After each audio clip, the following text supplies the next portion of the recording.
Hello, பொட்டுக்கடலை வச்சு இன்றைக்கி என்ன பண்ணுறதுன்னு பார்க்கலாமா? வறுத்த பொட்டுக்கடலை 1 கப் எடுத்திருக்கேன்.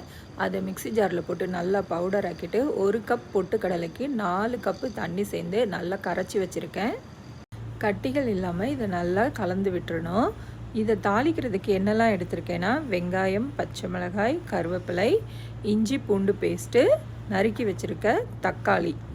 இப்போ ஒரு பேனில் தேங்காய் எண்ணெய் சேர்த்து தேங்காய் எண்ணெய் சூடானதும் கடுகு, சோம்பு இது ரெண்டும் பொரிஞ்சதுக்கப்புறம் பச்சை மிளகாய், வெங்காயம், அதுக்கப்புறம் கருவேப்பிலை, இஞ்சி பூண்டு பேஸ்ட்டு இதையும் வதங்க விட்டுட்டு சின்னதாக நறுக்கி வச்சுருக்க தக்காளியையும் இதில் நம்ம சேர்த்துக்கணும். அடுப்பில் தீயை ரொம்ப கம்மியாக வச்சுக்கோங்க, இல்லைனா இது உடனே தீஞ்சு போயிடும்.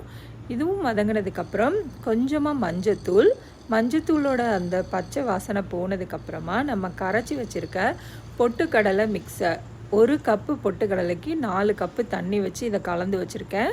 இதை இதில் நல்லா சேர்த்து கலக்கி விட்டுட்டு தேவையான அளவு உப்பு சேர்த்து ரொம்ப மிதமான தீயில் இதை ஒரு கொதி வர விடணும். ஒரு கொதிக்கு மேலே விடாதீங்க, ரொம்ப திக்காயிரும். ரொம்ப திக்காயிடுச்சுன்னா நம்ம குருமா மாதிரி இதை சாப்பிட முடியாது. இதுதான் இதுக்கு கரெக்டான பக்குவம்.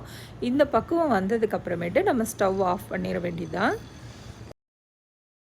இந்த பொட்டுக்கடலை குருமா சப்பாத்தி, பூரி, தோசை இது எல்லாத்துக்குமே நல்லாயிருக்கும். உருளைக்கிழங்கு குருமாவுக்கு பதிலாக இதை நம்ம ஒரு ஆல்டர்னேட்டிவாக யூஸ் பண்ணலாங்க. இது உடம்புக்கும் நல்லது, குழந்தைங்களுக்கும் ரொம்ப நல்லது.